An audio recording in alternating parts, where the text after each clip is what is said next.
Сүүлийн үед энэ цахим хэрэглээнд хүүхдүүд их автгуулсан, зарим нь бүр донтгуулсан. Тэр дотроо зөвхөн нийгмийн сүлжээтэй холбоотой хэсгээр зохицуулт оруулж ирж байгаа. Twitter, одоо TikTok, за мөн одоо Facebook, за Instagram гэх мэт. Тэгээ бид 1129 хүүхдээс судалгаа авч үзсэн, 253 эцэгчүүдээс судалгаа авч үзлээ. Тэгээ энийг зүгээр ингээд нэгтгээд харах юм бол хүүхдүүд 2-оос дээш цаг, бүр зарим нь 4-оос дээш цаг ингэж нийгмийн сүлжээнд орж байнга байдаг гэдэг хариулт өгсөн хүүхд бараг 77-8% байна.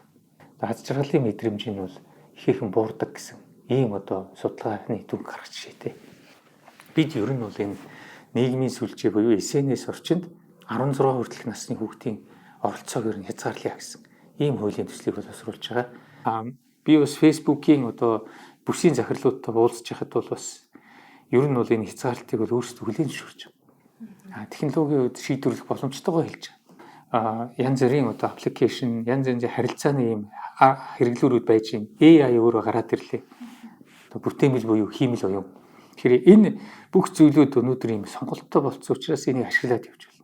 За эерэг үр дүнгийн тухайд бол ер нь бол тийм гэр бүлийн сайн харилцаа, анд нөхдийн харилцаа, нийгэмтэйгээ харилцаа илүү нэмэгдэнэ гэж харж байна. Хоёрдугаарт нь бол энэ хүмүүжлийн маш их ач холбогдолтой. Гуравдугаарт нь хүүхэд өөрийнхөө мэдээллийг сонголттойгоор зөв болж авах ийм боломжийг илүү нэмэгдүүлнэ гэж харж байгаа.